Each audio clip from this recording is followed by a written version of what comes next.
Shalom, saudara-saudari terkasih semua, selamat tahun baru 2024. Nah, hari ini kita ada bincang-bincang bersama dengan Bapak Gembala, Pak Theophilus. Shalom. Shalom. Ya, kita masih ada pertanyaan lanjutan Pak Theophilus seputar kelahiran Kristus. Ya, khususnya di Injil Lukas. Iya. Ya, ini ada beberapa pertanyaan yang sudah kami kumpulkan.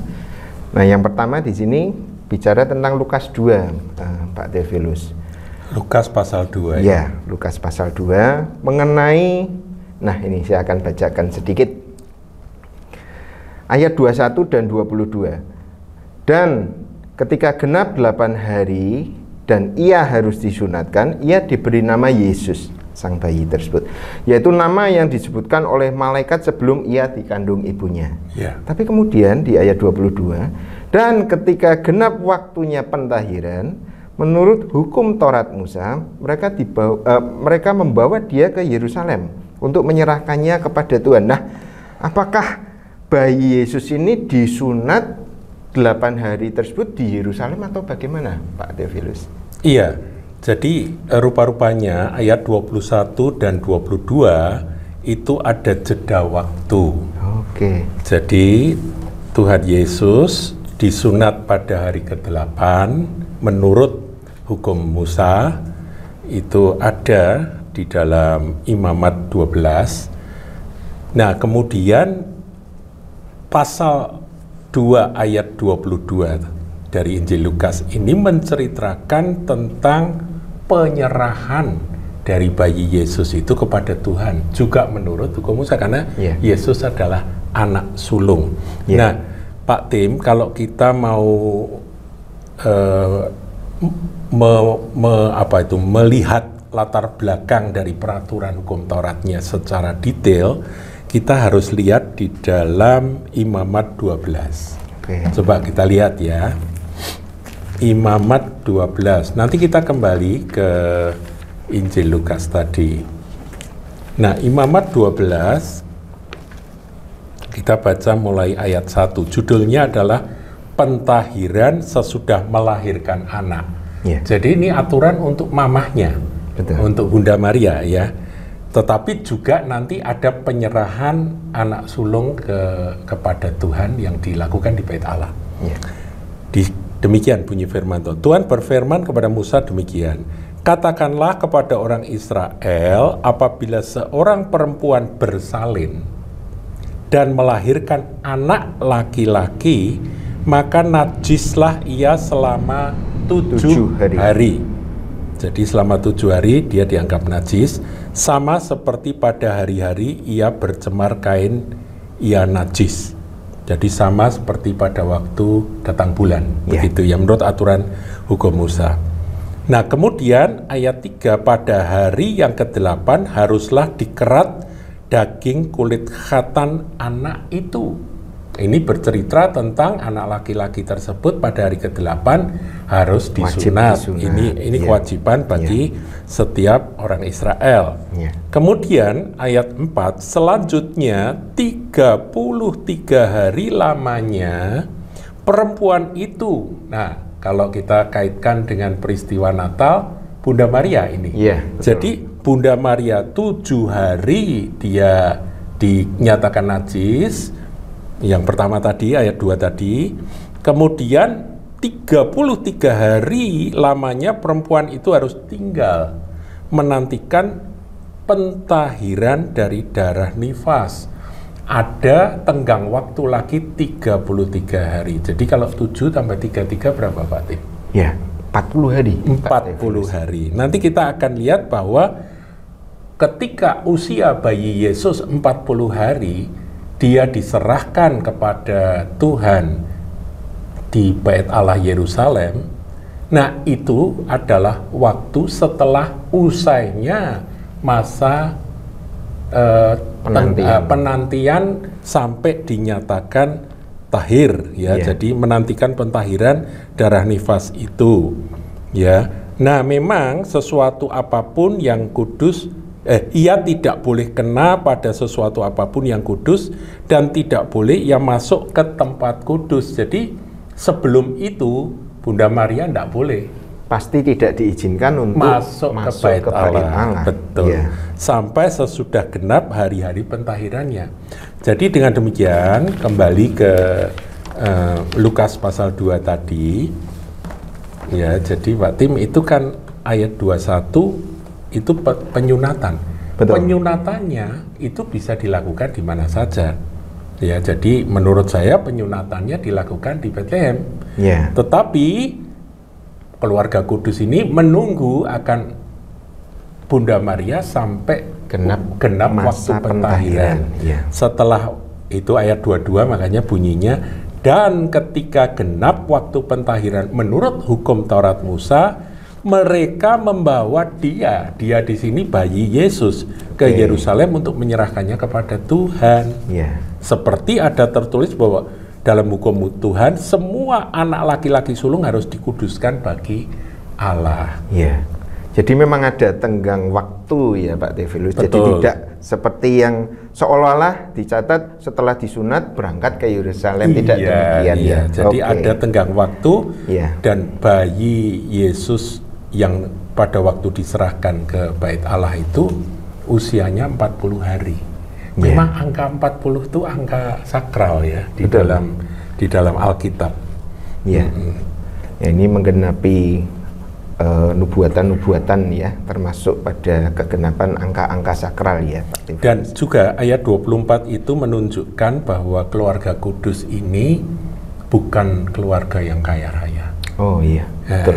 Di situ kan dikatakan, Pak Tim coba tolong bacakan ayat 24. Dan untuk mempersembahkan korban menurut apa yang difirmankan di dalam hukum Tuhan, yaitu sepasang burung tekukur atau 2 ekor anak burung merpati. Itu pilihan untuk mereka yang tidak mampu, mereka mempersembahkan burung. Kalau yang mampu tentunya ternak yang lebih besar, domba ya. Oke. Kemudian Pak Teofilus, mengenai ayat 25 ini di bawahnya, ini menarik. Dicatat di sana ada di Yerusalem seorang bernama Simeon. Nah, pertanyaannya, siapakah sebetulnya Simeon ini? Kenapa dia sampai dicatat oleh Injil Lukas? Apakah dia itu termasuk orang yang berperan penting bagi Israel pada masanya? Iya, mestinya dia seorang yang istimewa. Tetapi catatan di dalam Injil Lukas hanya disebutkan seorang yang benar dan saleh. Jabatannya apa tidak disebut, tetapi yang jelas dia benar saleh dan menantikan penghiburan bagi Israel, dan Roh Kudus ada di atasnya. Jadi seorang yang diurapi Roh Kudus. Benar. Ayat 26, dan kepadanya telah dinyatakan oleh Roh Kudus bahwa ia tidak akan mati sebelum ia melihat Mesias, yaitu dia yang diurapi Tuhan. Nah, itu saja penjelasan dari Injil Lukas tentang siapa Simeon. Namun ada penelitian yang menghubungkan nama Simeon ini dengan seorang yang istimewa di dalam catatan kitab-kitab para rabi. Yaitu Simeon putra Hillel. Pak Tim kayak belajar kan pasti ngerti Hillel itu siapa? Dia adalah pendiri mazhab Farisi, House of Hillel ya, betul ya. Jadi itu orang hebat ya, orang besar lah. Nah, ini Simeon putra Hillel atau bukan, kita tidak tahu. Tetapi ada banyak penafsir yang meyakini bahwa Simeon ini adalah putra Hillel. Dan pada waktu itu usianya sudah 112 tahun. Dia menantikan akan kedatangan Sang Mesias itu sampai lanjut usia, dan begitu dia melihat bayi Yesus, kan dikatakan di situ, dan kepadanya ayat 26 telah dinyatakan oleh Roh Kudus bahwa ia tidak akan mati sebelum ia melihat Mesias, yaitu dia yang diurapi Tuhan. Ayat 27, ia datang ke bait Allah oleh Roh Kudus. Jadi Roh Kudus menggerakkan akan Simeon yang sudah lanjut usia ini masuk ke bait Allah. Ketika dia melihat bayi Yesus yang diserahkan, langsung dipegang, ditatang, Ya. dan pada waktu itu dia memuji Allah. Ya. Jadi timing Tuhan sangat akurat ya, Pak Theophilus. Betul. Ada lagi Pak Tim, ada yang mengkaitkan Simeon ini yang dengan Simeon putra Hillel tadi, itu ternyata adalah bapaknya Gamaliel. Betul, kalau secara urutan kan Gamaliel ini adalah cucu dari Hillel. Cucu Betul. Hillel. Guru Tapi apa dari, betul ya? Apa guru betul dari, kita nggak tahu. Ya, kita kurang kita tidak tercatat di dalam Alkitab. Betul. Tercatat di dalam kitab-kitab tradisi. Iya. Iya. Kemudian Pak Theophilus, di ayat 34 ini menarik sekali. Saya akan bacakan. Ini tentang Simeon juga. Simeon 34, lalu Simeon memberkati mereka dan berkata kepada Maria, ibu anak tersebut, sesungguhnya anak ini ditentukan untuk menjatuhkan atau membangkitkan banyak orang di Israel. Nah, ini kan nampaknya sebuah kontroversi. Ditentukan untuk menjatuhkan atau membangkitkan. Apa yang dimaksud dengan ayat ini, Pak Theophilus? Ya, itu bahkan kelanjutannya coba itu. Ya. Dan untuk menjadi suatu tanda ya, yang menimbulkan perbantahan. Oh. Nah, ini sudah tergenapi, Pak Tim. Ya. Yaitu ketika Tuhan Yesus tampil dan melayani, itu banyak yang di mata Bapa itu malah jatuh. Kenapa jatuh? Ya. Karena mereka menolak Mesias, menolak Putra Allah, menolak Sang Firman yang menjadi manusia itu. Mereka jatuh di mata Tuhan, padahal mereka orang-orang religius. Oh, para pemimpin agama, mereka jatuh. Ya. Jatuh di mata Tuhan karena penolakan mereka terhadap Mesias yang hadir, yang datang ini. Nah, sementara ada yang bangkit. Siapa yang bangkit? Murid-murid Kristus, yaitu orang-orang sederhana, para nelayan-nelayan, ya, bahkan orang-orang berdosa, ya kan? Betul. Ada pemungut cukai, itu bangkit justru. Yang tadinya dipikir orang-orang suci, tanda kutip, ya, orang-orang Farisi, orang-orang Saduki, mereka-mereka yang religius, mereka justru jatuh. Benar. Nah, itu yang dinubuatkan oleh Simeon. Wow. Dan perbantahan itu terus berlangsung. Benarkah dia Mesias? Apakah ada Mesias yang datang dari Nazaret dan sebagainya? Iya, itu jadi perbantahan sepanjang pelayanan Tuhan Yesus. Bahkan sampai sekarang, Pak Theophilus. Sampai hari ini orang Israel, orang Yahudi menolak Yesus Kristus Tuhan. Iya, Dan penolakannya agak keterlaluan loh. Kalau kita memberitakan Injil kepada orang Yahudi zaman sekarang, itu mereka meludah. Betul. Jadi mereka sangat Keras menjijikkan, sekali. menganggap jijik. Iya. Kasihan ya, kasihan sekali mereka. Mereka secara jasmani bangsa pilihan, tapi penolakannya membuat mereka jatuh. Dan ini digenapi.